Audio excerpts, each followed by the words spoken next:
So, without any further ado, I'm going to pass over to Anne, who's going to kick it off, and I'm sure it's going to be a very illuminating conversation. Thanks all for coming. Thank you. When you start saying you're so long in the business, you begin to wonder, yeah. Well, listen, it's lovely to be there today, and I know Jennifer really corresponded over the last while. And I just wanted to say, maybe I won't stay too long. While the factual story of Grace O'Malley may have been airbrushed from the records, indeed by past generations of Irish historians, her name at least was preserved through two distinct media. And that was folklore, which gave us an image of this, it was exaggerated naturally over the passage of time. It gave us this picture of the fiery pirate queen, the scourge of the seas. And then poetry presented her as a symbol of the fight for Irish freedom. Now, while they're inaccurate of her actual factual life, and indeed inaccurate too of the historical background to that life, both of these means deserve our credit, at least, for keeping her memory alive in the succeeding centuries. Because without them, there would be no reference to Grace O'Malley. Now, Jennifer, however, succeeds here where past generations of poets may have failed, by adopting the factual story of Grace O'Malley as her inspiration for this unique collection. In Grace Notes, this vivid and innovative poetry collection, she succeeds in enshrining both the biographical as well as the legendary story of Grace O'Malley, and that is some great achievement. In an at times intensely emotive, I found it very, very both emotive an encounter and indeed a conversation. You go on your own kind of personal voyage of discovery and revelation through the life of this iconic female trailblazer. And indeed a trailblazer who, despite the passage of 500 years, continues to shine as an inspirational beacon, especially to all of us women following on behind. And it was this particular legacy bequeathed to us modern day women by Grace O'Malley, which is beautifully illustrated in Jennifer's poem, Being Woman, 1568 AD, in Grace's advice to her only daughter, Margaret. Indeed, her daughter Margaret was named after her own mother, who was also named Margaret. Again, another woman who didn't. And I'd love to read, if Jennifer wouldn't mind, just to read this beautiful poem. Being Woman, 1568 AD, advice to my daughter Margaret. Woman, speak up. Raise your voice and dream of honesty, of justice. When you face bigotry and bias, be supreme. Too long you've bogged in shallows, hardly seen by others, bogged down in their own malaise. Woman, speak up. Raise your voice and dream. Why should you wait for others to redeem themselves? Do not rely on empty praise to lift you. Be above that, be supreme. When I found myself adrift between markers of self-doubt, I've been made faith to power so that I can voice my dream. I've cast aside advice to cruise the mainstream. I've seen how precious cargo's hard to trace unless I chart my own course, staying supreme. When I launch my galleys in extreme and dangerous seas, I scud the waves with grace. Woman, speak up, raise your voice and dream. Remember, you're my girl, you are supreme. See, that's beautiful. Now, I'm going to do another one. I'm getting into this. This is Gráinne Mhaol, and as you so rightly say, it's after the famous, I remember from our school, maybe Pangur Bond, the famous poem written by that monk way back in time, I think 820 AD. So this is Jennifer's take on that through Grace O'Malley, and I think it's marvellous. So it goes, Murren, eagle, mate and I, feathers, skin and seam thereby. We scavenge on seas, we know, she above, I below. Pirate Queen O'Malley me, my seaward home a galley. Murren soars by cliffs and coasts, Queen of Atlantic outpost. We read weather, currents, tides. Each of us reflects, decides. Both of us are watchful, wise, ready to shock and surprise. Murren gliding silent keen, calculates a shoal's routine. I patrol my hunting ground, look for rich ships to impound. Yellow talons, thick-horned beak, serve her drop and dip technique. Stealthily vessels, loyal crew, spur my courage to pursue. As she strikes, she'll not look back, intent on fruitful attack. My resolve is just as bold, claim foreign fortunes untold. I am water, she is air, enemies of us beware. What's there is hers, what's theirs is mine, our castes and metals align. Murren with her wedged shed tail, lightning speed and power prevail. I too, seizing every chance of spoils on ocean's expanse. A lovely connection between two iconic people. I'm delighted if my biography, of Grace O'Malley, helped in any way to inspire this wonderful collection. And I'd just like to say to Jennifer, welcome on board the good ship Gráinne Mhaol. Thank you so much.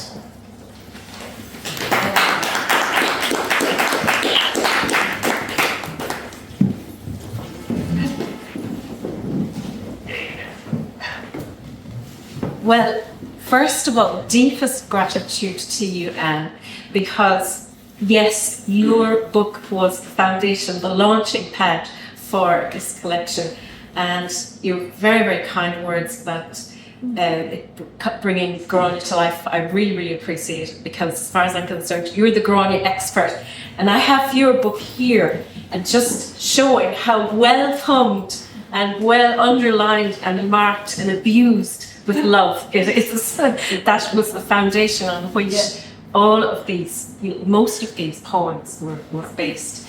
And that's not excluding, not forgetting your other works on Tibble Burke and on Eleanor Countess of Desmond. And those all provided such rich background and rich tapestry of facts and who was where and who was relating to whom, from which I could just launch off and write. So I'm very, very grateful for that.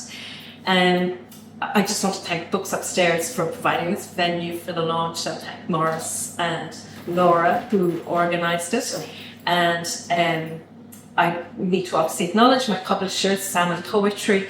They took my work and they put it in a beautiful form factor. I'm biased, but I really think it's we had a conversation, Anne and I, earlier about the images of Gráinne Mhaol out there. They're so cliche, pirate queen. And when people say pirate queen, they imagine women hanging off the prows of boats with red hair flying, And it was one thing, the design of this, I said, please don't introduce any images that could be cliched, please keep away from cliches, so they obliged. I should just get on to read, actually. I was going to talk a little bit about the structure of the book, because there are basically two parts to it, even though they're all interweaved. There are a whole set of poems that are in Gráinne's voice, and they are placing her at different times and different places, not just in her own temporal life, but I also wanted to expand her voice and bring her back to medieval times and bring her forward to her own future and place her at key moments and imagine and reimagine those stories with her in place.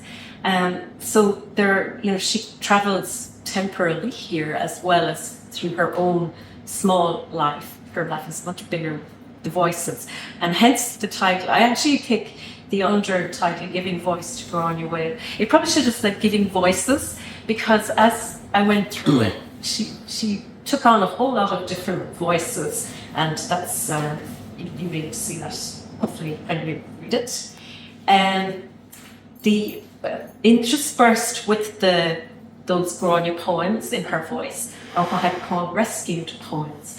And the rescued poetry process is one I developed just while I was doing my master's and PhD in creative writing. I actually came to Gráinne in a roundabout way. I was more interested in process in writing and how procedural and process can contribute to poetry and still having a story associated with it. And I arrived at Gráinne because of the theme of her, and because we apparently have one of our great grandfathers who married into the O'Malley clan, and I grew up with the stories, and she was always kind of part of our conversation at home growing up. And she was the first person who came to mind as somebody that, had been written out of history. And I discovered Anne's fantastic biography. I thought, this is extraordinary. This is the perfect starting point for all of this. So I will stop talking and I will read comments.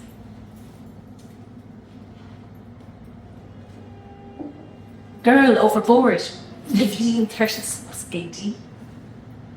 I love when Daddy brings me on his boat. The sea is slippery slimy as we ride the rolling waves. I stand up at the prow. Hold on tight, he yells. I love the feel of wet wild wind and drinking rain. I am the captain of you all. Hey, look, no hands. I bounce. Then I'm flying. I flip in. The sea begs me to stay, but I don't want to. They hurl some ropes, yelling me to catch them. I grab one. Daddy doesn't smile. They drag me towards them, haul me up on deck, and now I know how pilchards feel. My arms and legs are wringing, freezing. Daddy's face is salty white. He nearly hugs me dead.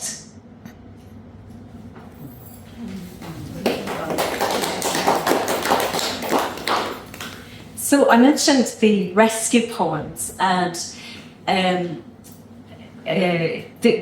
it's an interesting process, which, as I said, I developed myself as part of this whole exercise. And it involves using existing texts and then taking 2 pages, transcribing them, taking that pot of words, jumbling them, and then simply writing a poem just from those words, not allowed to use any other words. So I chose as the basis for the rescue poems all texts to do with Gráinne. So, there are plenty of works of fiction about her, and I didn't use Anne's. Oh no, I did actually. I did use yours as well. I had them all. I had 17 books that I used to source all the rescue poems. And in the book, they're identified by their titles. They're all in italics, so it's just to differentiate them from the Gráinne's voice poems. But they all speak back into Gráinne and into her story, even though they appear to be very different. Their basis has all been in Gráinne stories. And here's one example of a rescue poem. A poem is a river. How it hears its feet what's dull. How it gives skin colour. How it curls the lonely moon through nighttime byways and the faithful sun through rain. How it has us waiting and following, delaying, crossing, and leaves us clutching our hands exposed, desperate. How it says, see, there's beauty in the old ringed face. See, there is beauty in the cold and bare face. How it says, see, silver wolves wreak ancient lives in us. poem is a river drowned in time, first leaving us sliding and falling, then flying.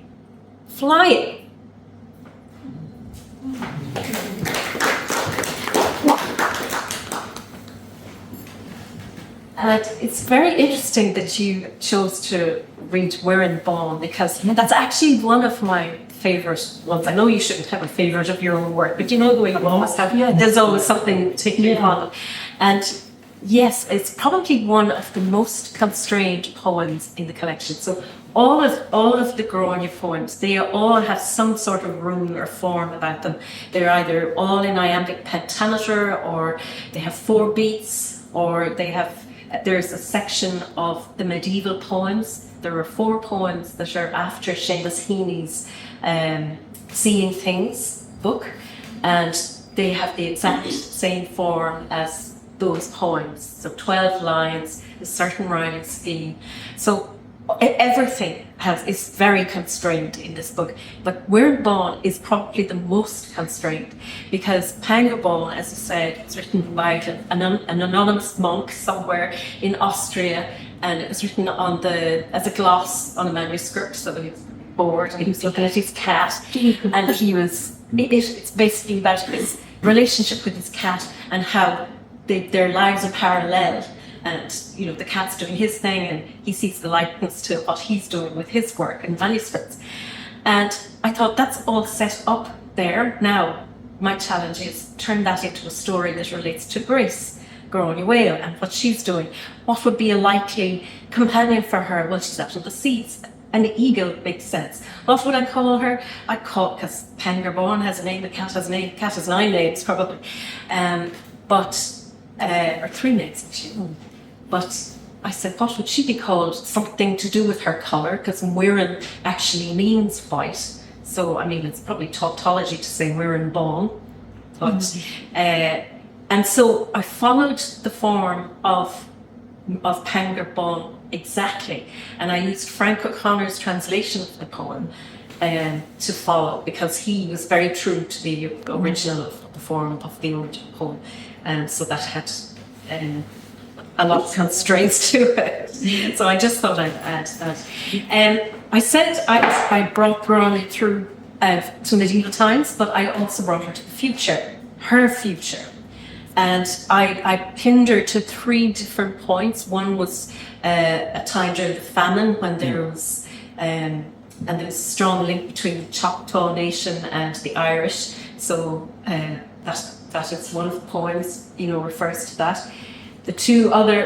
One of the other poems is to do with the Easter Rising, so placed her amongst the women of the Easter Rising. So there's a big list of women who were, that took part in it. Again, women, we don't hear about those. We know all the names of the men beheaded and that, but there were women behind them, and there were women on us here. So. But the third place I put her was when James Joyce was writing Ulysses. And she comes up in Finnegan's Wake, actually. Joyce's Finnegan's Wake, he calls her the prank queen, the prank wench, and Grace. So with the language in Finnegan's Wake, it's just very twisted.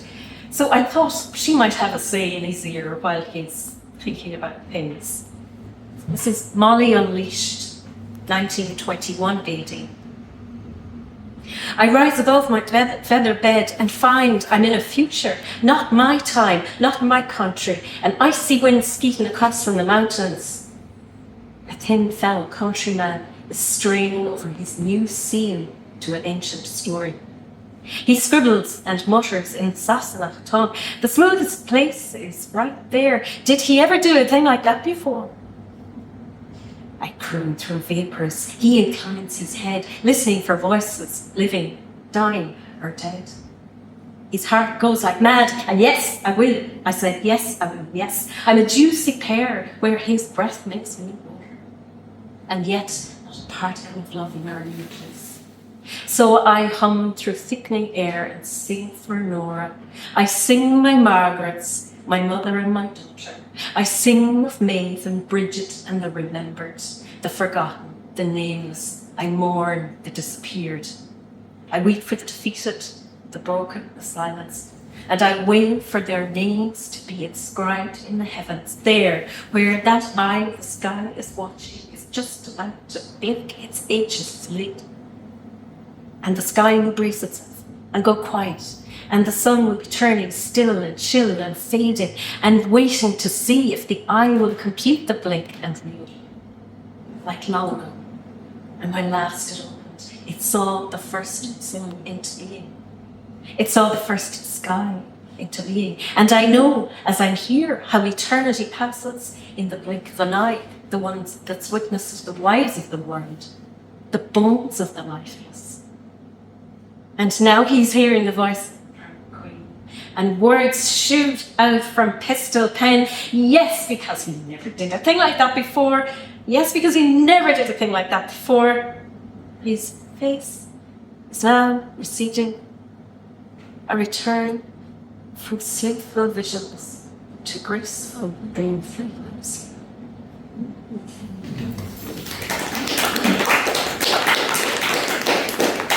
Still definitely strands of James Joyce in there. Molly definitely. And how time? Well, time for another little one, maybe?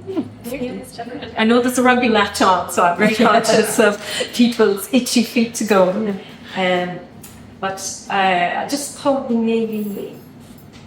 So what I loved about your book, Anne, was it gave me permission to delve deeper into maybe the stories, the person stories, the person she was.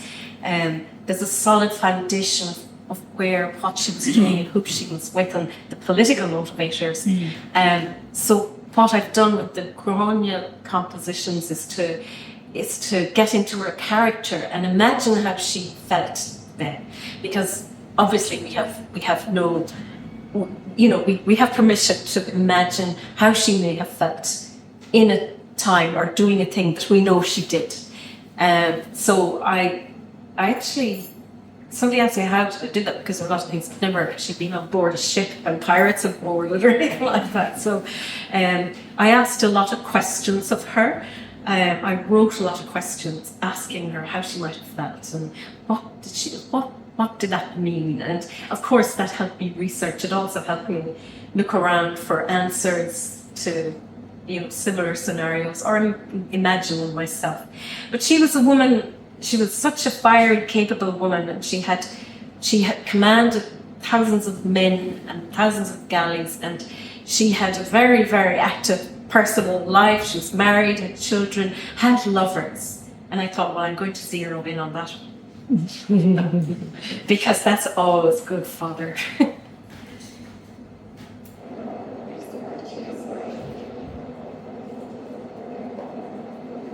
So she was rumoured to have one particular lover, and his name was Hugh de Lacy, supposedly, and he was from the other side of the country, somewhere in the southeast. And I thought, and then there's the story that she was with him, and then there's the story that he was murdered. And so it may have been quite a short-lived affair. And I thought, right, well, let's go with that. Let's see what happened. How did they come together? Hugh de Lacy, 1565 AD.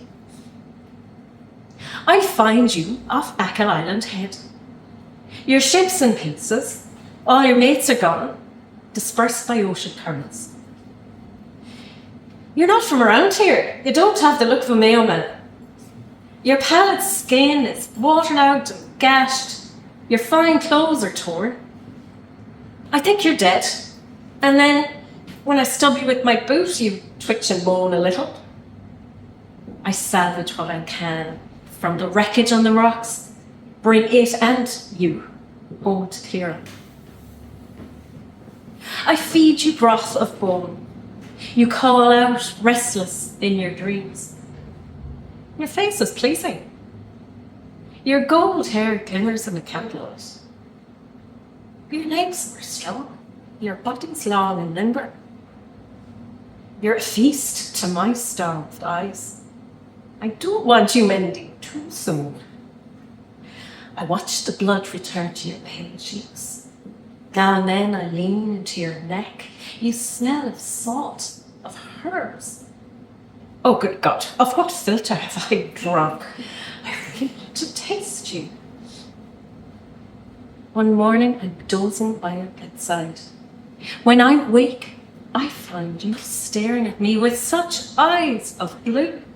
I've never seen the like. My name is Hugh, you say.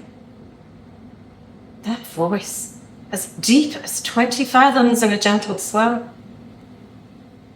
I'm sorry to be meeting you in this situation.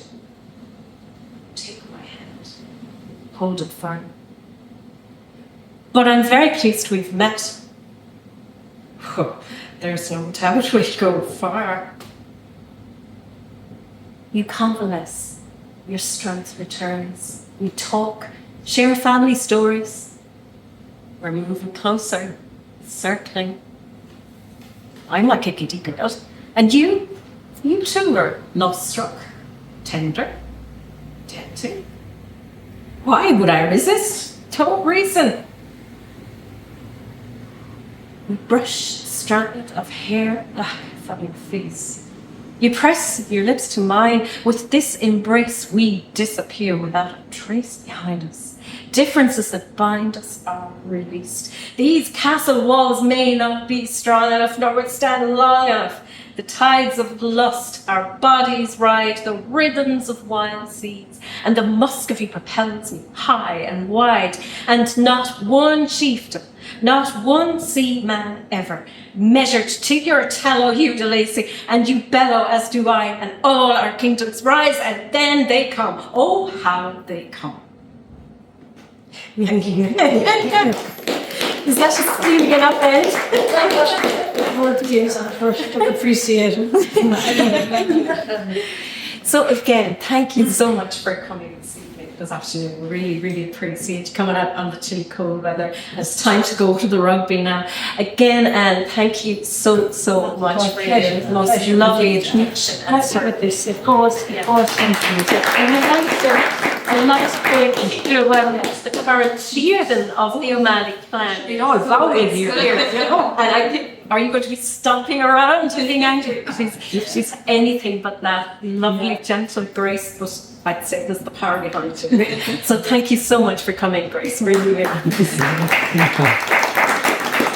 We had one of the former chieftains, Guardian Chieftain, I believe her title is Ellen O'Malley, done up here earlier, but she couldn't stay. So again, thank you, Ellen, for coming for a while. So thank you. Thank you so much. Thank you.